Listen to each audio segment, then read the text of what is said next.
ఆ విషయంలో కాంగ్రెస్ జాతీయ నేతలకు తెలంగాణ నేతలకు పొసగటం లేదట. రాష్ట్ర నేతలు ఒకటి చెబుతుంటే జాతీయ నేతలు మరో విధంగా మాట్లాడుతున్నారట.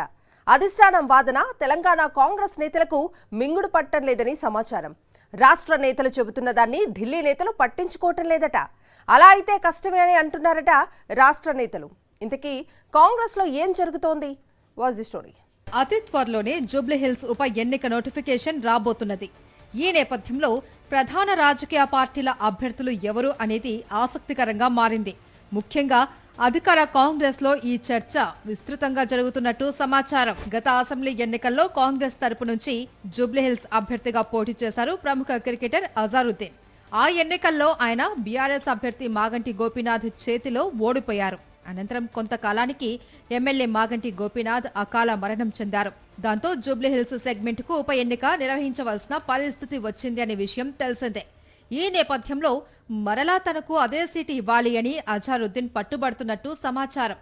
ఈసారి తాను తప్పకుండా గెలుస్తాను అని ఆయన ఆత్మవిశ్వాసం కనబరుస్తున్నారట.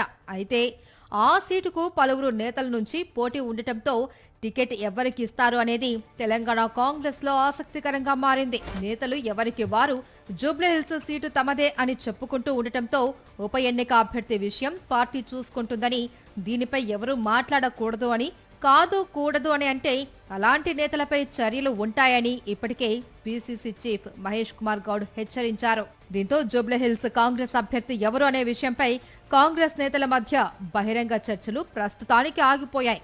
జూబ్లీహిల్స్ టికెట్ ఎవరికి ఇవ్వాలి అనే అంశంపై కాంగ్రెస్ హైకమాండ్ ఆలోచన వేరేగా ఉందని సమాచారం. వారు ప్రముఖ క్రికెటర్ అజారుద్దీన్ కే మరలా టికెట్ ఇద్దామని అనుకుంటున్నారట. గతంలో పోటీ చేశారు కదా, మళ్లీ ఆయనకే ఇద్దాం అని రాష్ట్ర నేతలతో ఢిల్లీ పెద్దలు చెప్పారట. ప్రస్తుతం తెలంగాణ కాంగ్రెస్ నుంచి ఒక్క ముస్లిం ఎమ్మెల్యే కూడా లేరు అని, దాంతో కేబినెట్ లో మైనారిటీ నేత లేకుండా పోయారు అని, అది రాజకీయంగా పార్టీకి నష్టమని కాంగ్రెస్ పెద్దలు భావిస్తున్నారట.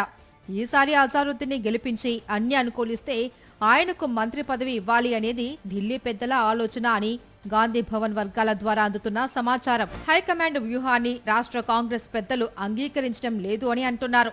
స్థానిక పరిస్థితులను వారికి వివరించే ప్రయత్నం చేస్తున్నారట. జూబ్లీహిల్స్ ఉప ఎన్నిక తర్వాత కొన్ని నెలలకే గ్రేటర్ హైదరాబాద్ మున్సిపల్ కార్పొరేషన్ కు ఎన్నికలు వస్తాయని, ఈ పరిస్థితుల్లో జూబ్లీహిల్స్ ఉప ఎన్నికల్లో కాంగ్రెస్ గెలిస్తే ఆ గెలుపు తప్పకుండా జీహెచ్ఎంసీ ఎన్నికల్లో ఉపయోగపడుతుందని, కాబట్టి అభ్యర్థి విషయంలో తామే నిర్ణయం తీసుకుంటామని కాంగ్రెస్ రాష్ట్ర పెద్దలు చెబుతున్నారట. ఉప ఎన్నికల్లో ఓడిపోతే అది అధికార పార్టీకి పెద్ద దెబ్బవుతుందని, ప్రభుత్వం పట్ల ప్రజల్లో వ్యతిరేకత ఉందనే సంకేతాలు వెళతాయని అంటున్నారు.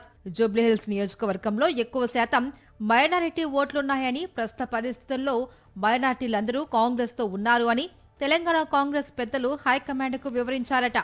ఎంఐఎం మద్దతు కూడా తమకే ఉంటుంది కాబట్టి మైనారిటీ ఓట్లు గంపగుత్తగా హస్తానికే పడతాయని అంటున్నారట. ఈ నేపథ్యంలో ఎలాగూ మైనారిటీల ఓట్లు పడుతున్నాయి కాబట్టి మైనారిటీ నేతకు టికెట్ ఇవ్వడం వల్ల అదనపు ఉపయోగం ఏదీ ఉండదని చెబుతున్నారట రాష్ట్ర కాంగ్రెస్ పెద్దలు.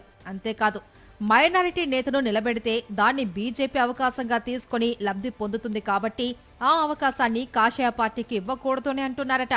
ఎలాగూ మైనారిటీల ఓట్లు దక్కుతున్నప్పుడు మైనారిటీ నేతలకు కాకుండా వేరే వారికి టికెట్ ఇద్దామని, అప్పుడు ఓట్ల సంఖ్య పెరుగుతుందని లాజిక్ లాగుతున్నారట. ఈ నేపథ్యంలో జూబ్లీహిల్స్ అభ్యర్థి విషయంలో అధిష్టానానికి రాష్ట్ర నేతలకు మధ్య అభిప్రాయ భేదాలు వచ్చాయని సమాచారం. దాంతో ఎన్నికల నోటిఫికేషన్ వచ్చిన తర్వాతనే అభ్యర్థిని ప్రకటిద్దామని ఢిల్లీ పెద్దలు డిసైడ్ అయ్యారట.